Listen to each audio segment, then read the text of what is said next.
सारा खेल जो है धरती के नीचे जो सीमित मात्रा में पेट्रोल है, पेट्रोलियम है, उस पर जल्दी से जल्दी कितना मुनाफा कमा लिया जाए, ये सारा खेल इस बात का है। कोई ऐसी संभावना है कि सरकार जोर ज़बरदस्ती पे भी उतारू हो सकती भाई जोर ज़बरदस्ती तो सरकार कर ही सकती है। लोगों को तो ये लग रहा है ना कि हम यहाँ पे चिल्ला रहे हैं, बैठ रहे हैं, आंदोलन कर रहे हैं, लेकिन जिला प्रशासन और सरकार के ऊपर कोई फर्क नहीं पड़ रहा और लोग इतनी बड़ी संख्या में जुटे हैं, ये इस समय यहाँ के जिलाधिकारी और कमिश्नर को जानकारी है।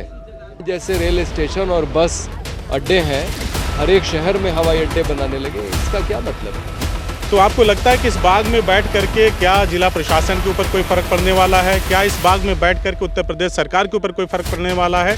आखिर क्या होगी इस आंदोलन की गति? आदमी बिक सकता है लेकिन औरतें इतनी आसानी से नहीं बिकती। जो रेट है वो बेहद कम है। कहीं अगर सरकार उसको बढ़ाती है, जिला प्रशासन बढ़ाता है, तो कहीं उस पर जाके कहीं किसी मोड़ पे बात बन सकती है।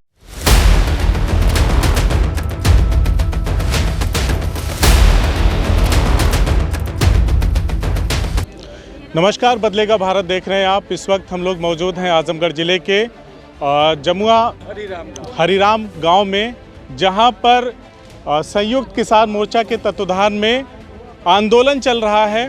किसानों की ज़मीन को अधिग्रहित करने की बात हो रही थी, क्योंकि मंदुरी स्थित जो एयरपोर्ट है उसके विस्तारीकरण की बात हो रही थी। पहले कहा गया देश के किसी हिस्से में आपको जाना है तो यहाँ से आपको फ़्लाइट मिलेगी। उसके बाद कहा गया, वो तो नहीं शुरू हुआ, उसके बाद कहा गया कि अब यहाँ से इंटरनेशनल फ़्लाइट उड़ानें भरेंगी, यहाँ से आप देश विदेश की यात्रा कर सकते हैं।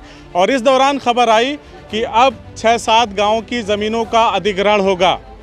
उसके बाद जब ये खबर किसानों तक पहुँची कि बगैर नोटिस दिए हमारे गांव की ज़मीनों का अधिग्रहण होगा, तो संयुक्त किसान मोर्चा के तत्वाधान में अब इसी बाग में, खिरिया की बाग में, आप देखिए सैकड़ों महिलाएं उपस्थित हो चुकी हैं, पीछे पुरुष हैं। जैसा कि मैं पहले भी इस आंदोलन को कवर कर चुका हूं, मैंने एक बात कही थी कि महिलाओं की जो संख्या है वो पुरुषों के मुताबिक ज़्यादा रहती है। इस प्रदर्शन में महिलाएं बढ़ चढ़ के हिस्सा लेती हैं, तो आज भी महिलाओं के आने का सिलसिला जारी हो चुका है। महिलाएं ज़्यादा संख्या में हैं और पुरुष साथी भी यहाँ पे मौजूद हैं। और सबसे बड़ी आज के आंदोलन की जो सबसे बड़ी खबर है वो ये है कि रेमन मैग्सेसे अवार्ड से सम्मानित 2002 में ये सम्मान मिला था संदीप पांडे जी को, जो एक सामाजिक कार्यकर्ता हैं, जिन्होंने 2005 में दिल्ली से लेकर मुल्तान तक एक यात्रा की थी, एक पीस मार्च किया था। उस पर भी हम लोग बातचीत करेंगे कि जिस देश से हमारी तनातनी रहती है, अक्सर खिंचाव रहता है, लड़ाई झगड़े होते रहते हैं, तो उस देश तक शांति मार्च निकालने का क्या फ़ायदा हुआ, उस पर भी जानेंगे। लेकिन जो सबसे बड़ी चीज़ है कि उनका यहाँ पे आना किसानों के बीच में, संदीप पांडे जी का जो एक सामाजिक कार्यकर्ता हैं, वो कितना बड़ा असर डालेगा इस धरने पर, इस आंदोलन पर, वो मैं इनसे समझ लेना चाहता हूँ। सर, स्वागत है सर आजमगढ़ में आपका। जी नमस्कार। कैसे हैं सर?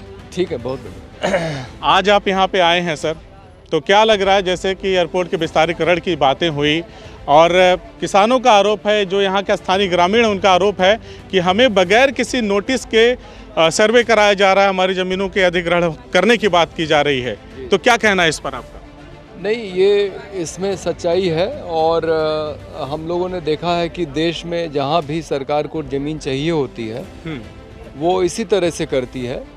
वो लोगों को अंधेरे में रखती है, पूरी बात बताती नहीं है और ज़मीन जो है वो ज़बरदस्ती अधिग्रहण करने की कोशिश करती है। कई बार लोगों को मुआवजा मिल जाता है, लेकिन देखिए ये बात आपको समझनी चाहिए कि जिनकी ज़मीन है, और ये आप देख रहे हैं, ये खेती की ज़मीन है, खेती की ज़मीन का कोई विकल्प नहीं है, भोजन का कोई विकल्प नहीं है। आप बाकी चीज़ों के बिना जिंदा रह सकते हैं, लेकिन खाए बिना जिंदा नहीं रह सकते। तो कृषि का कोई विकल्प नहीं है। आप भले ही यहाँ पे एयरपोर्ट बना लें, कोई कारखाना बना लें, जो भी बना लें, लेकिन कृषि की ज़मीन जो जा रही है, इसके बदले में अगर बड़े से बड़े मुआवजा भी दे दिया जाए तो मुआवजा तो एक दिन ख़त्म हो जाएगा ना, पैसा तो खर्च होगा, ख़त्म हो जाएगा, फिर वो किसान क्या करेगा? और किसान को एक ही काम आता है, खेती। तो ये अपेक्षा करना कि लोग पैसा लेके अपनी ज़मीनें दे देंगे और फिर अपनी आजीविका के लिए कुछ और करने लगेंगे, ये बेईमानी है लोगों के साथ धोखा है। और इसीलिए आप देखिए कि लोग यहाँ इतनी बड़ी संख्या में, और ख़ास करके महिलाएं, क्योंकि महिलाओं का ज़मीन से ज़्यादा जुड़ाव होता है।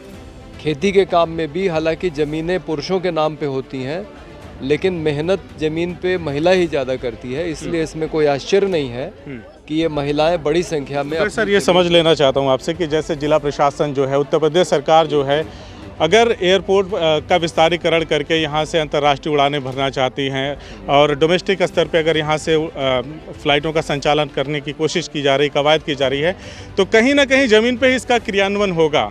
सरकार की तरफ से ये कहा जा रहा है या जिला प्रशासन की तरफ से कहा जा रहा है कि ये विकास में रोड़ा बनने का काम है। किसी ज़मीन पे ही तो ये सारी चीज़ों का एक्टिवेशन होगा, वहाँ पे ये अधिग्रहण होगा, वहाँ पे चीज़ें बनेंगी, आखिर कैसे होगा ये? नहीं, सवाल ये है कि एक अंतर्राष्ट्रीय हवाई अड्डे की यहाँ ज़रूरत क्या है? भाई यहाँ से कुछ दूरी पे बनारस है, कितना 2 घंटा लगता है? 2 घंटा लगता है बनारस जाने में। और आज तो मैं पूर्वांचल एक्सप्रेसवे से आया हूँ, बगल में कुशीनगर, आप 2-2.5 घंटे में लखनऊ पहुँच सकते हैं, ठीक है ना? और गोरखपुर है। तो जब इतने हवाई अड्डे मौजूद हैं अगल बगल, और क्या इस देश के ज़्यादातर लोग हवाई जहाज़ से चलते हैं? भाई हवाई जहाज़ से चलने वालों की संख्या कितनी है? आप कुछ एक चंद मुट्ठी भर लोगों के लिए जो अमीर वर्ग है, जो हवाई जहाज़ से चलता है, और अगर अमीर वर्ग हवाई जहाज़ से चलता है तो क्या वो बनारस और लखनऊ गोरखपुर जाके हवाई जहाज़ नहीं पकड़ सकता है? तो यहाँ पे अंतर्राष्ट्रीय हवाई अड्डा बनाने का कोई औचित्य नहीं है। ये ज़मीन जो ली जा रही है ये लोगों के साथ अन्याय है और इसको विकास नहीं कहते हैं। देखिए ये अंधाधुन जो विकास है, जिसमें कि आप चमक दमक पैदा करके और तेज़ रफ्तार का जीवन जो है बनाने की कोशिश कर रहे हैं, ये सिर्फ पैसे वालों के लिए है। और आपको बता दें कि इस तरह के विकास से जो प्रदूषण हो रहा है, तो आपको मालूम होगा कि यूरोप में एक आंदोलन चल रहा है जिसका नेतृत्व एक 18 साल की लड़की कर रही है, ग्रेटा थुनबर्ग। और उसने, आपको मालूम है, अपनी ज़िंदगी में क्या बड़ा फ़ैसला लिया। उसने ये फ़ैसला लिया है कि मैं हवाई जहाज़ से नहीं चलूँगी, क्योंकि हवाई जहाज़ से चलने में ज़्यादा प्रदूषण होता है। और वो अब रेल से चलती है, बस से चलती है, पानी के जहाज़ से चलती है। और यूरोप का पूरा जो हवाई यात्रा है वो जितने लोग चलते थे वो कम हो गया, लोग वहाँ रेलगाड़ियों से चल रहे हैं। तो ये जो विकास है ये प्रदूषण पैदा करने वाला विकास है। और ठीक है, आपकी आवश्यकता है, आप ज़रूर चलिए, लंबी दूरी के लिए चलना है, हवाई यात्रा कीजिए, लेकिन हवाई अड्डे इस तरह से बन जाए जैसे रेल स्टेशन और बस अड्डे हैं, हर एक शहर में हवाई अड्डे बनाने लगे, इसका क्या मतलब? ये कोई विकास नहीं है। ये इस तरह का विकास है जिसमें बड़ी बड़ी कंपनियों को, हवाई जहाज़ वाली कंपनियों को, और जो बड़ी बड़ी कंपनियां हैं पेट्रोल डीजल सप्लाई करने वाली कंपनियां, असल में सारा खेल जो है धरती के नीचे जो सीमित मात्रा में पेट्रोलियम है, उस पे जल्दी से जल्दी कितना मुनाफा कमा लिया जाए, ये सारा खेल इस बात का है।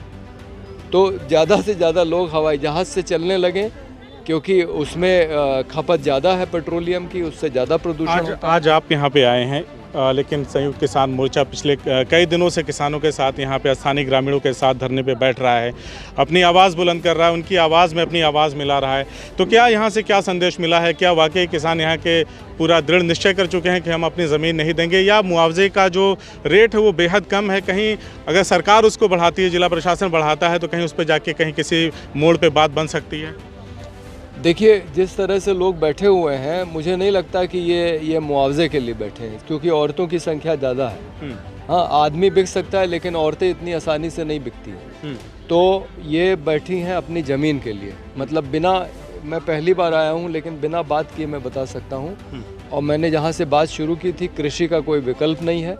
जिन लोगों की आजीविका कृषि पर निर्भर है, उनको आप चाहे जितना पैसा दे दें, पैसा कोई विकल्प नहीं हो सकता उनकी ज़िंदगी के लिए। पैसा ख़त्म हो जाना है एक दिन। कृषि भी एक काम है जो उनको आता है, उसी पे उनकी पहले की पीढ़ियां भी पली हैं, आने वाली पीढ़ियां भी उसी पे पलने वाली हैं। इसलिए ये जो हो रहा है यहाँ, इसका लोग विरोध अपनी ज़मीन को बचाने के लिए कर रहे हैं। भाई सरकार ज़बरदस्ती हटाए तो वो कुछ ना कुछ तो मुआवजा देगी ही, लेकिन वो लोगों के साथ अन्याय है।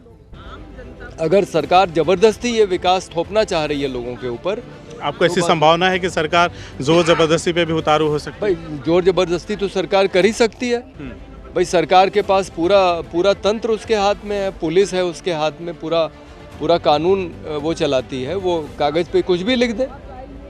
तो एक ज़रूरी सवाल मैं आपसे ये समझ लेना चाहता हूँ कि जैसे ये आंदोलन जो है किसानों का, एक बार फिर से दिखा दो चारों तरफ आप, जो किसानों का ये आंदोलन चल रहा है वो जिला मुख्यालय से तकरीबन 20 किलोमीटर की दूरी पर है और एक ही दिन सर्वे हुआ है, तब से दोबारा कोई नहीं आया, ग्रामीणों ने विरोध किया, तब से कोई नहीं आया है और इनको कोई ऑफिशियल नोटिस वगैरह भी नहीं मिली है कि हम आपकी ज़मीनों को अधिग्रहित करेंगे या आप उसका अधिग्रहण करके हम एयरपोर्ट बनाने के क्रम में आगे बढ़ेंगे। तो आपको लगता है कि इस बाग में बैठ करके क्या जिला प्रशासन के ऊपर कोई फ़र्क पड़ने वाला है? क्या इस बाग में बैठ करके उत्तर प्रदेश सरकार के ऊपर कोई फ़र्क पड़ने वाला है? आखिर क्या होगी इस आंदोलन की गति?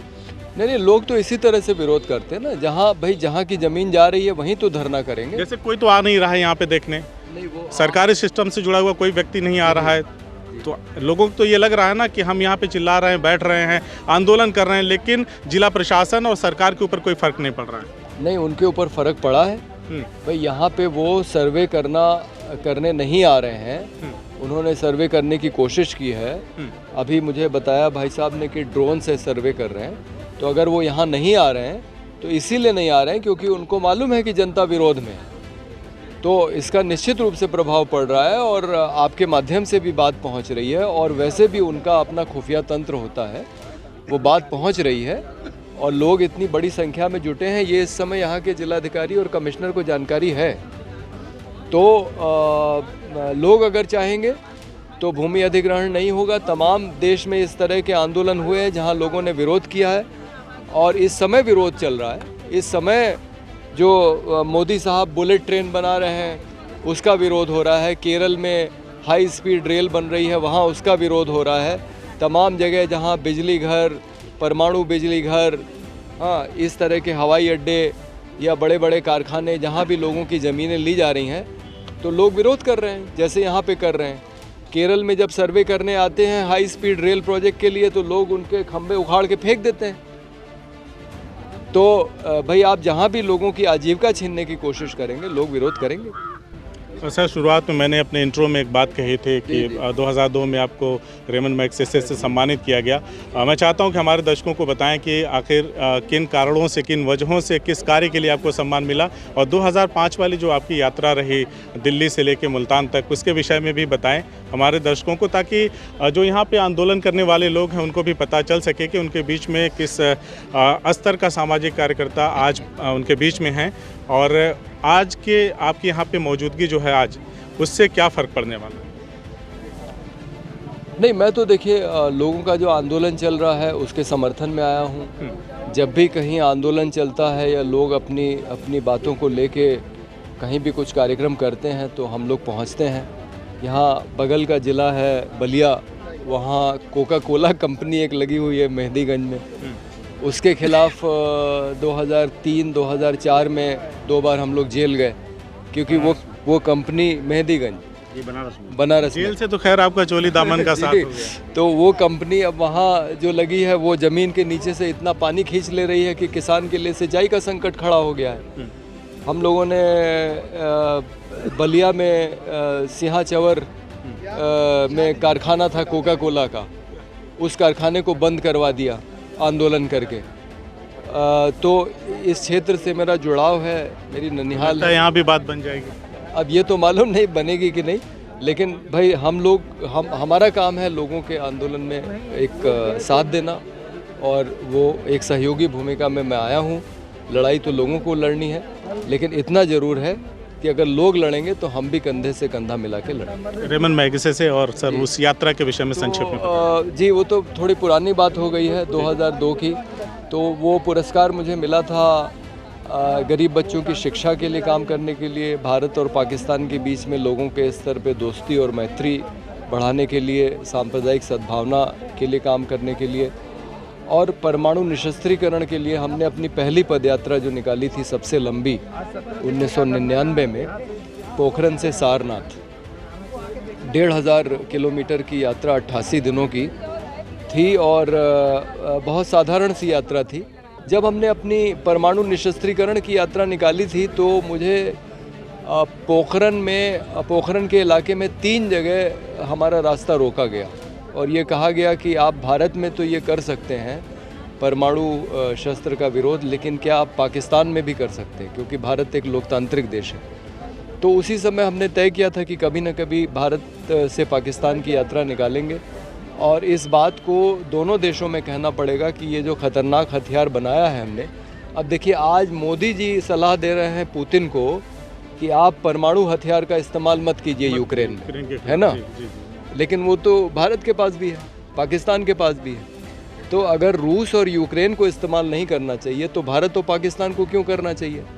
वो कह रहे हैं कि रूस और यूक्रेन बात करें, लेकिन पाकिस्तान के साथ आप बात नहीं करना चाहते। जबकि हकीकत यह है, मैं तो 10 बार पाकिस्तान गया हूँ, कि पाकिस्तान के लोगों के साथ भारत के लोगों की कोई दुश्मनी नहीं है।